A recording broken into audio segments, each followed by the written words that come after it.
That's all I need.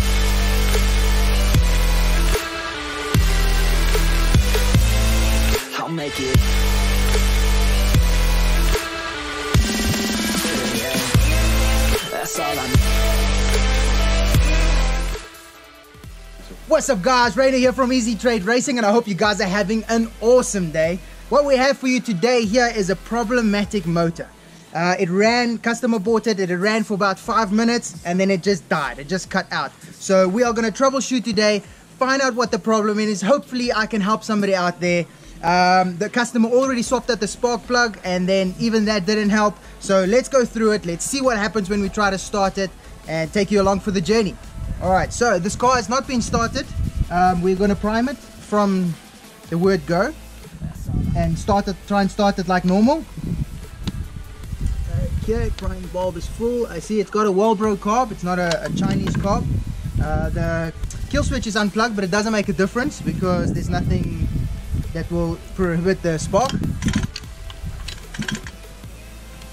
Okay, so something inside the engine does not sound nice. I haven't tried to start it yet, but just pulling it like that, I hear a click, click, click, click, click, click. There's a metal sounding sound. Can you hear it? Turning it over like that, I'm not sure if you guys can hear it on the camera, maybe on this one. That does not sound good, guys. I think I'm gonna have to take the engine out.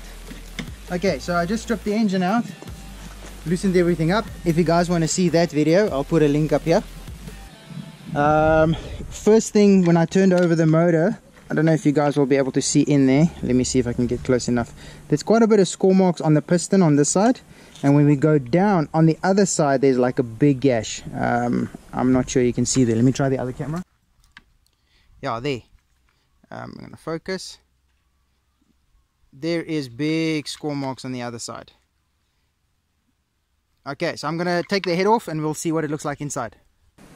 Alright guys, I took the fan cover off and a piece of the flywheel fell out. That's obviously did some damage inside here, but nothing bad. I don't think that will damage the engine as such if you don't see any major damage on your coil. Alright, so then I got now access to the flywheel, so I can turn the engine very slight and listen to everything that happens inside. So what I did, let me zoom in here or focus here. When I get to top bottom center, and I move this flywheel, check how much the flywheel moves without the piston even going anywhere. There's the problem. Something is off on the inside. Something is quite, I don't know, worn out, maybe the big end bearing. So we got to get in there and have a look. Alright guys, so as you saw, I just took the head off, and there's actually metal like engravings on top of the piston here. And when I tried to turn it over, it got stuck. So whatever happened when I pulled it off, it fell in there, and now it made everything stuck inside. I don't want to turn it too much because we might still save the crankcase and crank itself. But this piston, and it looks like the sleeve is quite damaged. Yeah, no, there's a massive score mark. I'm going to show you guys now. And then we got to find the root of the problem. All right, let's see what went through here. I can't see anything. Normally it's these C-clips. These C-clips sometimes pops out because of high RPMs and then they go through, but both C-clips are there. The bottom bearing, can't really see much. The top bearing fell apart there. Your small end bearing fell apart. I can see a big gap there in that bearing there. So I'm going to take the piston off and show you guys what that bearing looks like. Alright, so this is the remainder of the gudgeon pin bearing. That's what the piston looks like. It cannot be used anymore. This is what happened to the sleeve. You guys see there in that port there, piece of the port gone, and this is the gudgeon pin. So when I look at this didn't run for 5 minutes. This has been wearing and going for quite a while, and then obviously just conked, unfortunately, as the customer was driving it for the 5 minutes he had it. But yeah, the engine did need new bearings. It did need a service. We're also going to check the bottom end and the crank bearings and make sure that this engine is 100% when he starts it up again. Alright guys, so we got the motor in pieces here, as you can see, and what we need to see is if we can still use this crankcase. So I pull the crank, and as you can see, there's no real score marks on the crankshafts, and the bearing is still tight. The big end bearing is not, there's no play on it. So I do think this crank is still usable. Next, I'm gonna check the crank bearings. So we want to make sure that there's no shavings. I mean, I do know that replacing it like the thing that you can do, just to be sure. But what I like about bearings that's already been run is they are loose. They already ran in. They smooth. Where a new bearing is going to be tight, it's going to hold your crank again, and then you've got to drive another 5 tanks to get it loose. So worn bearings is not a bad thing. It does make that crank spin nice. So what I'm going to try and do is I'm going to blast this, clean it out with carb cleaner. Because what's nice about the carb cleaner when you use something like this is it cools down the metal, which makes it shrink, and then you can get a lot of gunk out in between your bearings, your ball bearings. So I'm going to blast both bearings, both sides, clean it out nicely, make sure all the shavings are out of the crankcase, and then we're going to test the crank, see if it still works, and then I'm sure that this crankcase is still usable. It does not need replacing. So I've cleaned up everything, and we had to go look for a new cylinder and piston, and unfortunately I've used the last cylinder in the workshop, and we're waiting for more stock to come. But fortunately enough, I don't know if you guys know this, and I'm about to share a very, very important tip with you guys. Something that not a lot of people know, but your Rovan crankcase is actually shorter than your King motor crankcase. That means the Rovan cylinder head is longer than your King motor. So I sell King motor and Rovan, so I went to look at the King motor 30.5 high rev head, and it is actually the same height, actually a little bit shorter than the 29cc Rovan.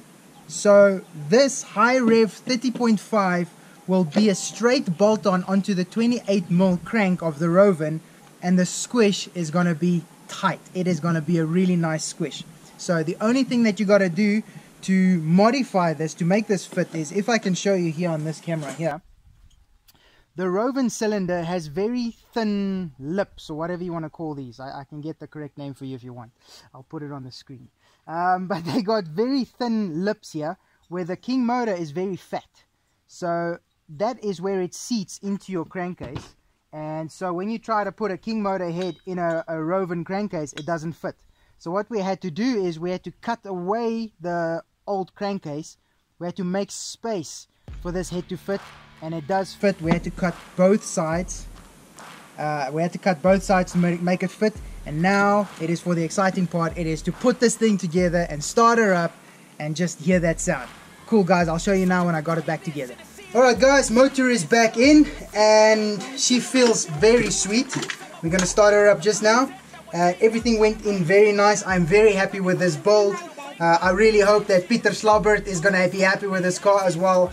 I'm excited that we got that high rev head on here, and I'm looking forward to hearing his report on the performance. So unfortunately here guys, he had an engine failure. It wasn't a small problem that we can fix, but we got it fixed, and it was not that expensive. This complete build here would have cost about $70 or $80, and it's almost a brand new engine. So let's fire her up and see what she sounds like.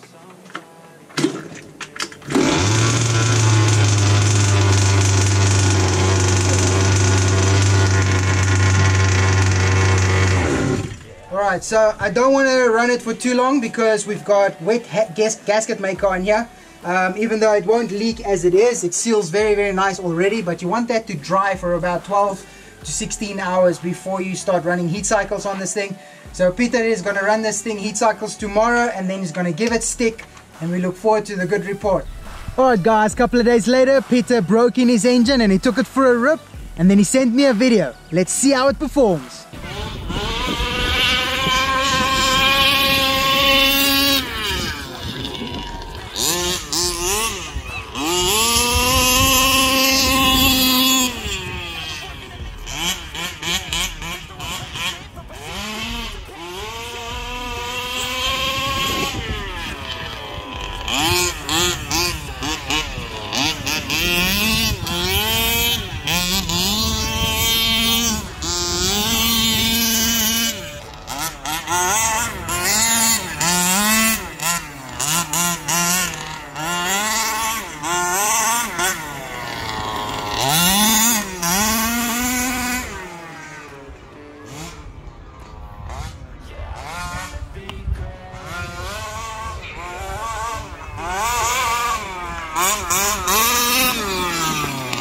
I thank you guys so much for watching, and I hope that you learned something.